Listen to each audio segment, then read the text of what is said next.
USSR का टूटना, the fall of USSR, ये व्लादिमीर पुतिन खुद कह चुके हैं।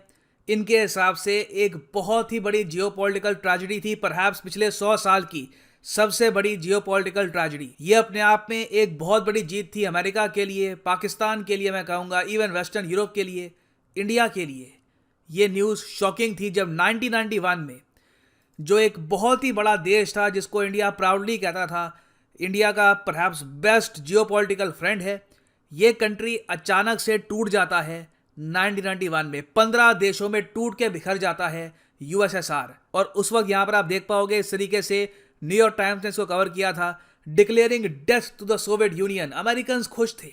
मैं आपको बताना चाहता हूँ सबसे ज़्यादा इंपॉर्टेंट यहाँ पर यह जानना है आप सब लोगों के लिए, क्योंकि आप में से ज़्यादातर, मैं अज्यूम करूँगा, एक ऐसी जनरेशन को बिलोंग करते हैं जो उस वक्त पैदा भी नहीं हुए थे जब यूएसएसआर टूटा था। तो आपके लिए ये जानना बहुत ही इंपॉर्टेंट है कि यूएसएसआर के टूटने के समय दुनिया भर में रिएक्शन क्या था, अमेरिकन्स इंडियंस को कैसे देख रहे थे। इससे आपका पर्सपेक्टिव काफ़ी हद तक क्लियर होगा। दुनिया भर में जैसे मैंने आपको बताया, यूएसएसआर तो खैर चोटिल हो चुका था, टूट चुका था, यहाँ के लोग डिप्रेस थे।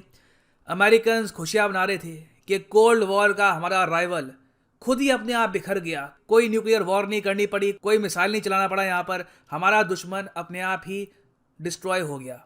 और इंडिया में आप अगर देखें तो लोग निराश, क्योंकि हम लोगों ने थ्रू आउट कोल्ड वॉर खुद को जोड़ रखा था, अलाइन कर रखा था, दोस्ती बनाकर रखी थी यूएसएसआर के साथ। तो यूएसएसआर के गिरने के बाद दुनिया में अब एक ही सुपर पावर बची थी, यूनाइटेड स्टेट्स ऑफ अमेरिका। और आपको जान के हैरानी होगी कि अमेरिकन्स इंडियंस को उस वक्त कैसे देख रहे थे। यहाँ पर आप देख पाओगे एक आर्टिकल है अक्टूबर 1991 का।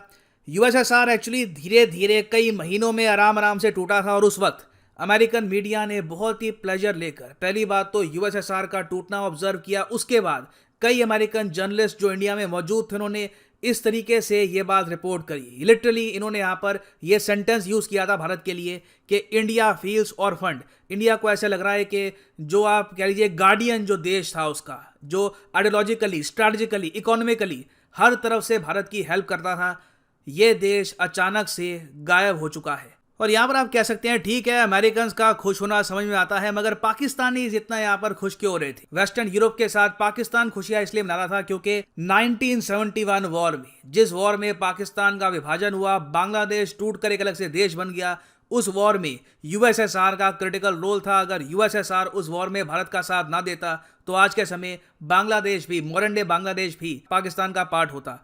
तो और उसके अलावा आप अगर देखें तो अफगानिस्तान की जो वॉर थी यूएसएसआर की, आप अगर देखें तो एक बहुत ही बड़ी गलती ये थी कि यूएसएसआर ने 1979 में ये सोचा कि अफगानिस्तान को इन्वेड कर लेते हैं, यहाँ पर अपनी प्रेजेंस बनाकर ये लोग और ज़्यादा बड़ा इम्पैक्ट डाल पाएंगे इस रीजन में। ये एक बहुत बड़ी गलती थी क्योंकि पाकिस्तान और यूएसए ने प्लान ये बना रखा था कि जैसे ही जो सोवियत सोल्जर्स हैं ये अफगानिस्तान में एंट्री करेंगे, ये इतने सारे आतंकवादी संगठन यहाँ पे खड़ा कर देंगे कि यूएसएसआर अफगानिस्तान में टिक ही नहीं पाएगा।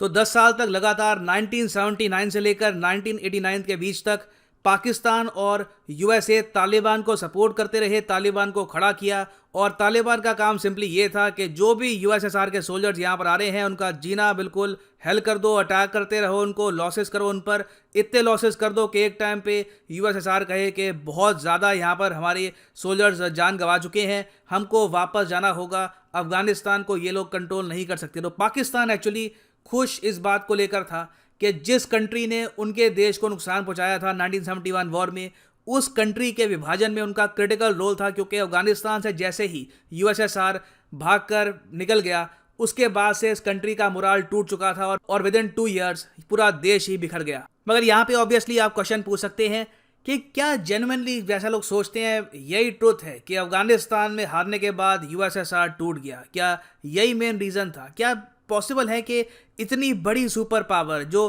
पूरे कोल्ड वॉर में यूएसए को टक्कर दे रही थी अचानक से बिखर जाती है? और बिखरने का तरीका भी बहुत ही अजीब सा था। कंट्रीज का जब पार्टीशन होता है, विभाजन होता है, तो खून खराबा होता है। हम एटलीस्ट इंडिया और पाकिस्तान में आप अगर देखें तो हमने तो यही देखा है कि जब भी पार्टीशन होता है पीसफुली होता नहीं है, या तो वॉर होती है, बहुत वायलेंस होता है।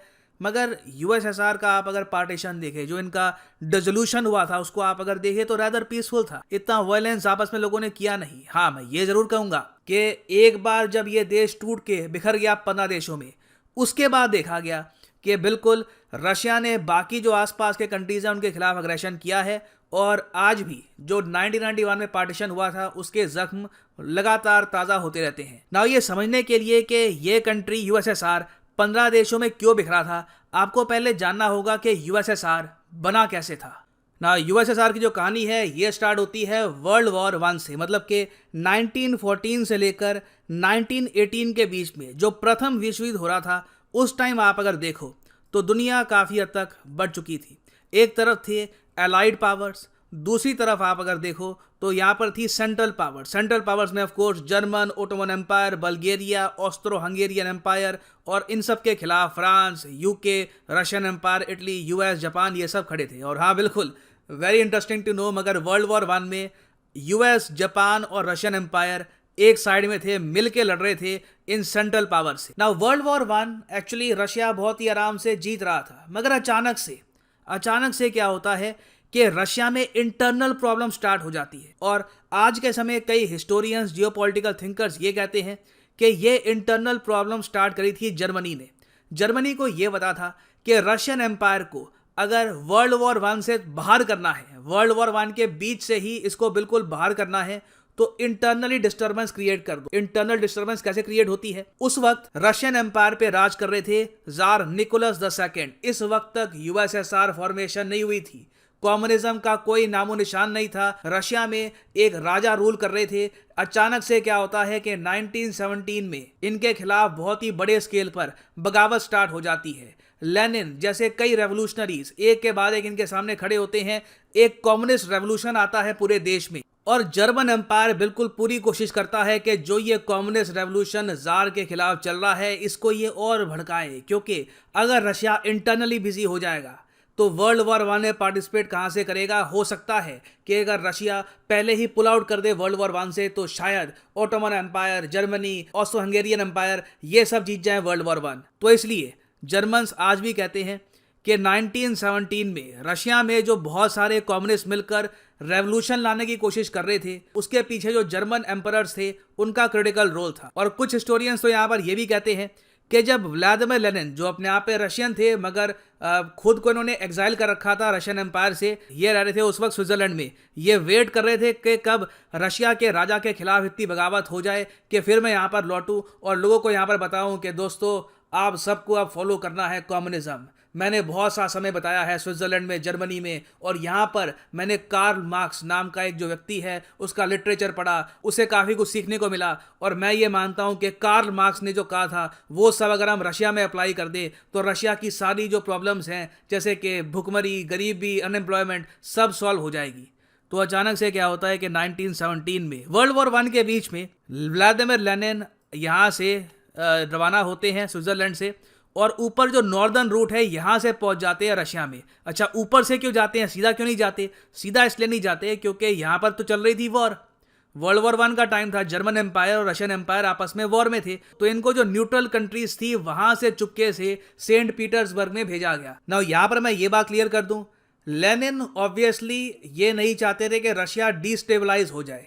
लेनिन जेन्युइनली मानते थे कि कार्ल मार्क्स का जो ज्ञान है अगर ये अप्लाई कर दे रशिया में, अगर रशिया को ये कम्युनिस्ट कंट्री बना दे तो यहाँ पर बिल्कुल लोगों की लाइफ ट्रांसफॉर्म हो जाएगी। मगर जर्मन एम्पायर देखता था लेनिन को एक पॉइजन की तरह कि लेनिन चुपचाप यहाँ पर पहुँचा दो, कुछ और रेवोल्यूशनरी भी रशिया में पहुँचा दो और निकोलस जार बिजी हो जाएंगे और रशिया वर्ल्ड वॉर 1 से खुद को पुल आउट कर लेगा। और हुआ भी यहाँ पर यही कि जो यहाँ पर राजा थे उनके खिलाफ इतनी बगावत करी गई, लोग उनके अगेंस्ट इतने ज़्यादा हो गए कि वर्ल्ड वॉर 1 के बीचों बीच, आप मानेंगे कितनी अजीब बात है, वर्ल्ड वॉर 1 के बीचों बीच रशियन एम्पायर को बोलना पड़ा कि बस अब हम यहाँ पे पार्टिसिपेट नहीं कर पाएंगे, हम पुल आउट कर रहे हैं। और जर्मन एम्पायर ने जो ये मूव चला था बाद में कई कंट्रीज ने फॉलो किया कि सबसे बढ़िया तरीका तो यही है दुश्मन को हराने का कि उसको आमने सामने हराने से अच्छा है कि उस कंट्री के अंदर ऐसे लोग भेज दो जो क्रांति के नाम पर उस कंट्री को इंटरनली इतना ज़रा डिवाइड कर दें कि वो कंट्री लड़ ही ना पाए। और इंटरेस्टिंगली विंस्टन चर्चिल, जिन्होंने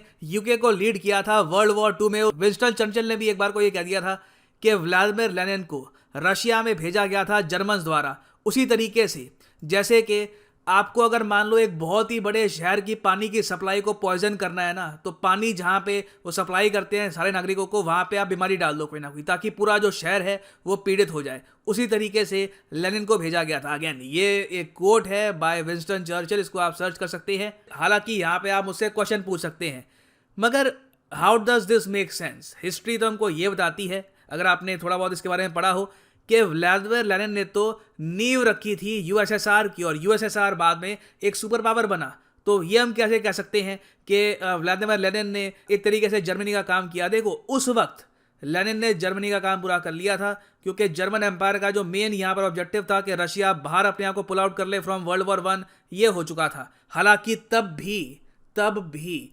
जर्मनी वर्ल्ड वॉर वन तो हार गया, बट ये जो टैक्टिक यूज किया गया था बाद में उसको काफी स्टडी किया गया। खैर, अब लेनिन पहुंच गए रशिया में। जार के खिलाफ वैसे ही लोग काफी हद तक खड़े हो चुके थे, क्योंकि because of war, because of other problems, Russia में लोग बहुत ज्यादा पॉवर्टी, भुखमरी फेस कर रहे थे। तो लेनिन ने यहाँ पर शुरू किया बोल्शेविक रेवोल्यूशन। लेनिन यहाँ पर सारी पावर बस कब्जाने ही वाले थे, मगर अचानक से क्या होता है कि इनके सामने खड़े हो जाते हैं व्हाइट आर्मी के लोग। अब ऐसा तो होगा नहीं कि आप एक देश से बाहर रहते हो कई सालों तक, अचानक से आप देश में आते हो, लोगों को कहते हो मेरे पास एक रिमार्केबल आइडिया है, क्यों ना हम लोग एक कम्युनिस्ट कंट्री बना दे, और लोग कहें कि व्हाट अ ग्रेट आइडिया, और बस रातों रात आप एक कम्युनिस्ट कंट्री बना दो। ऑब्वियसली कुछ लोग आपके विरोध में खड़े होंगे, कुछ लोग कहेंगे कि नहीं, हम लोग मानते हैं कि निकोलस जार को वापस लाना चाहिए, तुम लोग गलत तरीके से कंट्री को रूल करोगे। तो लेनिन को रेजिस्टेंस फेस करनी पड़ी। तो लेनिन की जो रेड आर्मी थी उसके खिलाफ खड़ी हो गई रशिया में व्हाइट आर्मी, और कहा रशियंस मिलकर लड़ रहे थे जर्मन के अगेंस्ट। अचानक से with in a few months Russians आपस में लड़ पड़े, रशिया में गृह युद्ध हो गया। एक तरफ लेनिन के लोग, दूसरी तरफ व्हाइट आर्मी के लोग आपस में लड़ पड़े, मिलियंस मारे गए।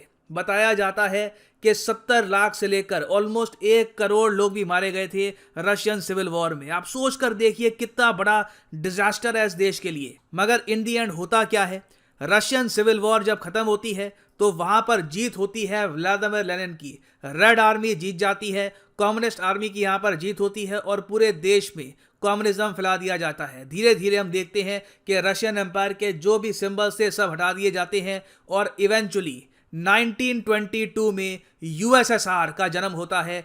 मगर अब यूएसएसआर लेनिन साहब ने बना तो दिया, आप अगर देखो यहाँ पर, ये लेनिन साहब ने यहाँ पर 1922 में यूएसएसआर बना दिया, मगर इसको लीड ही नहीं कर पाए। जिस काम के लिए स्विट्जरलैंड से आए, सिविल वॉर करी, लाखों लोग अपने देश के मरवा दिए सिविल वॉर में। मगर जब यूएसएसआर फॉर्म हुआ तो विद इन 2 ईयर्स, 2 साल के अंदर अंदर लेनिन मर जाते हैं, और लेनिन के बाद पावर संभालते हैं यहाँ पर स्टालिन। जोसेफ स्टालिन फिर पावर में आते हैं, और इनके अंडर तो देखो रशियन लोग जो है यहाँ पर और ज़्यादा सफ़र करने वाले थे, क्योंकि जोसेफ स्टालिन एक बहुत ज़्यादा क्रूअल लीडर थे। हालांकि मैं यहाँ पर यह बोलूँगा कि स्टालिन के अंडर रशिया ने वर्ल्ड वॉर 2 जीती, मगर उस सब के अलावा आप अगर देखो तो एक बहुत ही क्रूअल लीडर थे। जो भी इनके खिलाफ कुछ भी बोलता था उनको सीधा ये डालते थे गुलाग में। गुलाग आप कह सकते हैं रशियन प्रिजन थी, रशियन पॉलिटिकल प्रिजनर्स के कैंप्स थे, और वहां पे कई लाखों लोगों ने सफर किया। स्टालिन की कई नीतियां बहुत ही अजीब थी। ये मानते थे कि फोर्सफुल माइग्रेशन करो, जहां पे लोग कम है वहां पे लोग भेजो, जहां पे लोग ज्यादा हैं उनको जबरदस्ती उखाड़ दो। इस वजह से जो फोर्स्ड माइग्रेशन थी उस वजह से भी कई मिलियन लोग मारे गए। और इसलिए जब हम बात करते हैं दुनिया के सबसे बड़े मास मर्डरर्स के बारे में, तो वहां पर हिटलर के साथ स्टालिन का नाम भी आता है। कुछ लोग कहते हैं एक्चुअली स्टालिन का नाम ज्यादा ऊपर आना चाहिए, मगर दोनों ऑलमोस्ट सेम ही कैटेगरी को बिलोंग करते हैं। अब यहाँ पर आप सोच कर देखिए रशियंस की हालत कितनी खराब हो चुकी होगी, कितने खराब दिन देखे हैं लोगों ने।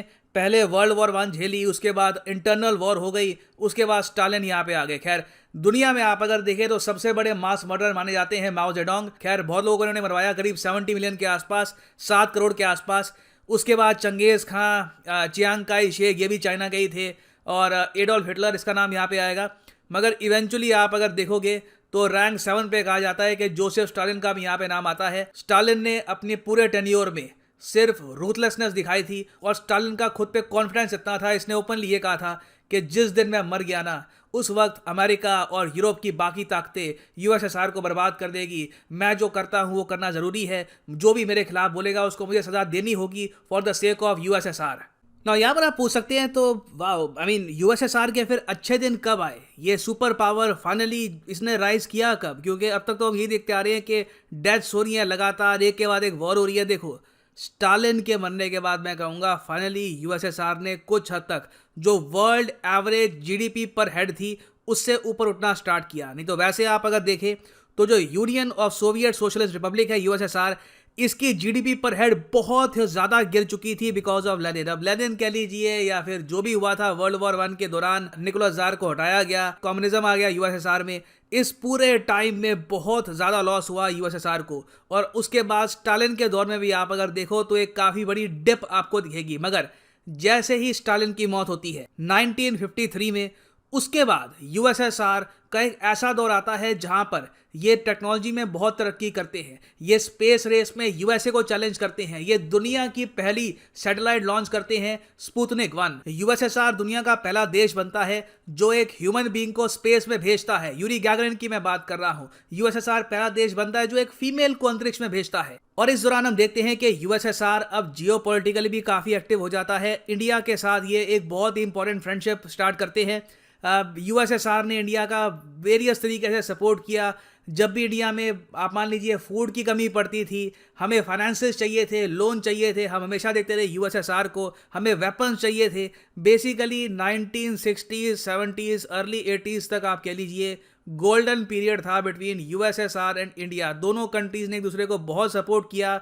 और अचानक से फिर यूएसएसआर में आ जाती है स्टैग्नेशन। जैसे ही 1970 खत्म होने को आ रहे होते हैं, यूएसएसआर में दो बहुत ही बड़ी प्रॉब्लम हो जाती है। एक तो ये है कि पॉलिसी के मामले में ये कंट्री आगे बढ़ नहीं पाता। दुनिया काफ़ी हद तक आगे बढ़ रही थी मगर यहाँ पे एक स्टैग्नेशन आ जाती है। हर जगह ब्यूरोक्रेसी, करप्शन वगैरह ये सब बहुत ज़्यादा बढ़ जाता है। उसके अलावा यूएसएसआर ने जो अफगानिस्तान में इन्वेजन कर दी थी, ये भी एक बहुत ही ज़्यादा खराब आइडिया था। अफगानिस्तान की इन्वेजन की वजह से यूएसएसआर को कई बिलियंस ऑफ डॉलर्स का लॉस हुआ और बदले में कुछ भी प्रॉफिट, कुछ भी इनको बेसिकली सब्सटैंशियली कुछ इनको मिल नहीं पाया उसके बदले में। और देखो, अफगानिस्तान वॉर के अलावा एक जगह और यूएसएसआर के बहुत ज़्यादा खर्चे हो रहे थे, वो थी न्यूक्लियर आर्म्स रेस। ये लोग यूएसए से कम्पीट कर रहे थे जियोपॉलिटिकली। यूएसए आर्थिक रूप से बहुत ज़्यादा समर्थवान देश था। यूएसए का सपोर्ट कर रहे थे जर्मनी, फ्रांस, वेरियस और कंट्रीज़। तो न्यूक्लियर आर्म्स रेस में भी आप अगर देखो तो इनको बहुत सा पैसा बहाना पड़ा। ओवरऑल आप कह सकते हैं मनी प्रॉब्लम जो है, पैसे की प्रॉब्लम, इकोनॉमी की प्रॉब्लम, ये जेन्युइन तरीके से हर्ट कर रही थी इस टाइम तक यूएसएसआर को। और इस बीच एक और बहुत ही बड़ा डिजास्टर होता है यूएसएसआर का 1986 पे, चेरनोबिल। उस वक्त यूक्रेन था यूएसएसआर का पार्ट और चेरनोबिल में एक न्यूक्लियर पावर प्लांट में हादसा होता है। कई लोग यहाँ पर मारे जाते हैं। यूएसएसआर पूरी कोशिश करता है कि इसकी न्यूज़ लीक ना हो जाए मगर इंटरनली लोगों को पता लग जाता है कि यूएसएसआर में करप्शन बहुत ज़्यादा बढ़ चुका है। यहाँ पे सरकार छुपाती है हंगर को, स्टारवेशन को। यहाँ पे इंटरनली कंट्री में बहुत ज़्यादा प्रॉब्लम्स हैं। और तो और एक बहुत ही एक इंटरेस्टिंग चीज़ होती है 1989 में। ये एक ऐसी बात है जिसके बारे में हो सकता है कि आपको कोई बताए ना, मगर इससे आप समझ सकते हैं कि लोगों की जो डिससेटिस्फैक्शन है यूएसएसआर के प्रति ये इतनी बढ़ क्यों गई थी। 1989 में क्या होता है कि यूएसएसआर के एक बहुत ही दिग्गज नेता बोरिस येल्सिन ये जाते हैं यूएसएसआर से all the way United states में एक विजिट के लिए। कंट्रीज़ के जो लीडर्स हैं उस वक्त भी ओकेजनली, कभी कभार, कई सालों में एक बार एक दूसरे को विजिट करते थे। अब बोरिस येल्सिन यूएसएसआर से यूएसए में गए हैं। अमेरिकन ने यहाँ पर सोचा कि बोरिस येल्सिन को दिखाते हैं कि स्टैचू ऑफ लिबर्टी हमारा कितना खूबसूरत है, न्यूयॉर्क की बिल्डिंग्स कितनी अच्छी है। मगर बोरिस येल्सिन ने कहा कि मुझे ये सब मत दिखाओ, स्टैचू तुमसे बड़े हमने बना रखे होंगे, सड़कें हम भी बना लेंगे, इंफ्रास्ट्रक्चर हम भी बना लेंगे, मगर मुझे असली करिश्मा दिखाओ अमेरिका का। अमेरिकन ने सोचा असली करिश्मा क्या है हमारा। बोरिस येल्सिन ने कहा मुझे अपनी सुपरमार्केट्स दिखाओ। हमारे यहाँ काफ़ी जगह खाने को कुछ नहीं होता, लोगों के पास ऑप्शन नहीं होती, तुम्हारी सुपरमार्केट कैसे काम करती है। और अमेरिकन चौंक गए थे जब बोरिस येल्सिन टेक्सास गए और वहाँ पे इस तरीके से सुपरमार्केट को देखा। येल्सिन चौंक गए थे, इतनी ऑप्शंस। कंज्यूमर आता है, जो उसको यहाँ पे परचेज करना है वो परचेज कर सकता है। उसके सामने ऑप्शन है कि कोई भी वो सब्जी खरीद सकता है, उसके सामने ऑप्शन है कि वो दही, दूध, क्रीम कुछ भी परचेज कर सकता है। और चेकआउट का भी यहाँ पे सिस्टम है, यहाँ पे पेमेंट कर सकता है। लिटरली बोरिस येल्सिन ये सब देखकर चौंक गए थे क्योंकि यूएसएसआर में स्थिति क्या थी कि कोई प्राइवेट कंपनी तो थी नहीं, इनके यहाँ जो भी कुछ बनता था, फॉर एग्जांपल दही बनाना है तो इसके लिए इनकी जो मिनिस्ट्री है वहां पे एक आदमी बैठता था, वो कैलकुलेट करता था कि दूध कितना प्रोड्यूस हुआ है, उसकी दही बनानी है, दही उसकी बन जाती थी, बाकी जो भी मटेरियल यहाँ पे निकलता था उसको कंप्लीटली ये लोग वेस्ट कर देते थे। जबकि यूएसए में था कैपिटलिज्म, हर बात का आपको इंश्योर करना है कि ऑप्टिमम आपको प्रॉफिट हो, हर तरफ आपको यूटिलाइज करना है अपने रिसोर्सेज को टू द कोर। तो उस वजह से जो रिसोर्सेज थी उनकी प्रॉपर यूटिलाइजेशन यूएसए में जरा हो रही थी, इसलिए लोगों के पास जरा ऑप्शंस थे, क्योंकि बहुत सारी कंपनियां थी जो लोगों के पैसे के लिए कंपीट कर रही थी, आपस में लड़ रही थी। वेराज यूएसएसआर में जो मोनोपोली थी उसकी वजह से जो यूएसएसआर का आम नागरिक था ये काफी सफर कर रहा था। और ये जो बात है ना कि दुनिया बहुत आगे निकल चुकी है, यूएसएसआर बहुत पीछे जा चुका है, ये बात अब यूएसएसआर की जो वेरियस और उस वक्त कंट्रीज थी जो यूएसएसआर का उस वक्त पार्ट थी वहां तक फैल चुकी थी। चाहे वो एस्टोनिया हो, लत्विया हो, लिथुएनिया हो, बेलारूस, यूक्रेन, चाहे ये सेंट्रल एशियन कंट्रीज हो, यहां तक ये बात फैल चुकी थी कि हम लोग फंस चुके हैं, दुनिया बहुत आगे निकल चुकी है, यूरोप बहुत आगे निकल चुका है, इस पुराने से देश में हम फंस चुके हैं, हमें निकलना होगा, हमें इंडिपेंडेंस डिक्लेयर करनी होगी। और धीरे धीरे ये होना स्टार्ट हो गया था। लोग समझते हैं कि यूएसएसआर बिल्कुल डिसइंटीग्रेट अचानक से 1991 में कर गया था, मगर रियलिटी ये है कि कई देशों ने, कई जो रीजन थे उस वक्त यूएसएसआर ने, उन्होंने इलेक्शन करने स्टार्ट कर दिए थे, कई जगह चुपचाप इंडिपेंडेंस भी घोषित करनी स्टार्ट कर दी थी, क्योंकि वो तंग आ गए थे मॉस्को के राज से। अब इस टाइम यूएसएसआर में जो इनके मेन लीडर थे ये थे मिखाइल गोर्बाचोव। इनके सामने दो ऑप्शन थी, या तो स्टालिन की तरह कंप्लीटली जो भी इनके कंट्री के अगेंस्ट कुछ भी कह रहा है, कंट्री के डिवीजन करने की बात कर रहा है, सीधा उसको डिस्ट्रॉय कर दो, उसको जेल कर दो, या तो ये लोग अब एक नई पॉलिसी अपना सकते थे जिसको ये कहते थे पेरेस्ट्रोइका और ग्लासनोस्त। पेरेस्ट्रोइका और ग्लासनोस्त इन दोनों का मीनिंग अलग अलग है। पेरेस्ट्रोइका का मतलब ये है कि जो सेंट्रली प्लान्ड इकोनॉमी है, कि सब कुछ जो केंद्र सरकार है मॉस्को में बैठी हुई वो डिसाइड करेगी कि पेंसिल कितनी बननी है, मॉस्को डिसाइड करेगा, बैग कितने डिजाइन के बनने हैं। जी हाँ, यूएसएसआर में उस वक्त कोई ब्रांड्स नहीं होते थे, सरकार डिसाइड करती थी कि जी बैग्स बनाने हैं, बैग्स के अप्रूव होते थे 5 डिजाइन, वो 5 डिजाइन पूरे देश में अवेलेबल होते थे। बॉटल्स बनानी है, कुछ भी बेसिकली बनाना है वो सरकार तय करेगी। तो पेरेस्ट्रोइका ने ये कहा कि ये हम थोड़ा चेंज करेंगे, रीजन के हिसाब से जो वहाँ पर जो लोग हैं, जो वहाँ पे लीडर्स हैं, वो डिसाइड कर पाएंगे कि उनको अपनी इकोनॉमी कैसे चलानी है। बेसिकली ज़्यादा जो पावर है वो मॉस्को अपने पास नहीं रखेगा, इकोनॉमिक पावर में हम बराबरी का हिस्सा देंगे हर रीजन को। उसके अलावा इन्होंने कहा कि ग्लासनोस्ट को भी लेके आएंगे। इसका मतलब ये है कि अब ओपनली बातचीत हो सकती है, सरकार हर चीज़ को इतना सेंसर नहीं करेगी, लोगों को अपना जो ओपिनियन है वो एक्सप्रेस करने की ज़रा आज़ादी होगी ना। मेरा ये मानना है कि जो ये दोनों आइडिया थे, चाहे ये ग्लासनोस्ट हो या फिर पेरेस्ट्रोइका हो, ये दोनों आइडियाज़ तो अच्छे थे, मगर ये 10 साल पहले लाए जाने चाहिए थे। ये 10-20 साल लेट हो गए। और अब हुआ क्या कि यूएसएसआर की जो पुरानी कमियां थी दुनिया के सामने आने लग गई, क्योंकि अब इनकी सरकार ने डिसाइड ये किया था कि हम ज़्यादा ओपन होंगे ताकि लोग इतना ज़रा घुटा हुआ महसूस ना करें एक सिंगल पार्टी कंट्री में। तो अब धीरे धीरे क्या हुआ कि जो चेरनोबिल डिजास्टर था उसके बारे में दुनिया को पता लगना स्टार्ट हो गया। जो यूएसएसआर में भुखमरी थी, जो इनके सुपरमार्केट में काफ़ी बार खाने पीने को होता नहीं था, सुपरमार्केट ही नहीं थी काफ़ी जगह, ये सारी जो बात थी ये पूरे देश में डिस्कस होने लग गई ओपनली। और बेसिकली यूएसएसआर के प्रति जो लोगों की डिससेटिस्फैक्शन थी ये लगातार और ज़्यादा बढ़ती गई। जब मिखाइल गोर्बाचोव से पूछा गया कि आपके हिसाब से, क्योंकि आप उस वक्त लीडर थे यूएसएसआर के जब यूएसएसआर गिरा, आपके हिसाब से मेन रीज़न क्या था, तो इन्होंने कहा कि चेरनोबिल। लोग कहते हैं कि मैंने पेरेस्ट्रोइका जो लागू कर दिया था, जो ज़्यादा ओपननेस दे रही थी, उस वजह से यूएसएसआर टूट गया। एक बार मैं स्टालिन वाला काम अगर कर देता तो यूएसएसआर आज भी जुड़ा रहता। एक तरीके से यूएसएसआर नॉर्थ कोरिया टाइप का देश बन जाता, मगर फिर भी एक सिंगल कंट्री रहता कम से कम। मगर इसके डिफेंस में गोर्बाचोव ने यह कहा कि चेरनोबिल एक इतना बड़ा डिजास्टर था, उससे यूएसएसआर की गवर्नमेंट एक्सपोज हो गई कि इन लोगों के बस का कुछ है नहीं, ये लोग न्यूक्लियर रिएक्टर भी हैंडल नहीं कर सकते। और काफ़ी बार जो इनके डिजास्टर्स होते हैं जहां पर कई लोग मारे जाते हैं, इस बात को ये लोग छुपा भी देते हैं। तो उसके बाद देखा जाता है कि एक के बाद एक जो बहुत सारे रीजन हैं यूएसएसआर के, वहां पर वो लोग खुद अपने इलेक्शन करने स्टार्ट कर देते हैं। कई जो कंट्रीज थी जो यूएसएसआर के वार्सो पैक्ट के अंडर आती थी, आप कह लीजिए यूएसएसआर का एक आइडिया था नेटो को काउंटर करने का, वार्सो पैक्ट। तो जो वार्सो पैक्ट की कंट्रीज थी वो यूएसएसआर से दूर होने लग गई। फॉर एग्जांपल पोलैंड ने कहा कि हम अब यूएसएसआर के साथ नहीं खड़े होंगे, हम इलेक्शन करेंगे, हमको फ्रीडम चाहिए, हमें वेस्ट जैसा बनना है, हमें यूएस जैसा बनना है, हमको इकोनॉमिक बेनिफिट चाहिए। तो in very simple words USSR देखिए जो इकोनॉमिकली अपने लोगों को एक अच्छी लाइफ नहीं दे पाया, तो उस वजह से एक टाइम पे आकर आप यहाँ पर ये जान के भी हैरान होंगे कि यूएसएसआर के अंदर ही इन लोगों ने वन पार्टी सिस्टम खत्म कर दिया था। जी हाँ, यूएसएसआर में भी ऑपोजिशन लानी पड़ी। एक्चुअली यूएसएसआर कोशिश किया जा रहा था कि यूएसएसआर को एक टाइम पर ना एक ज़्यादा ओपन कंट्री जहां पर मल्टी पार्टी सिस्टम हो मगर फिर भी वैल्यूज सोशलिज्म कम्युनिज्म वाली रहे, ऐसा एक देश बनाया जाए। मगर मिखाइल गोर्बाचोव बाकी जो इनके बहुत सारे लीडर्स थे उनको मना नहीं पाए।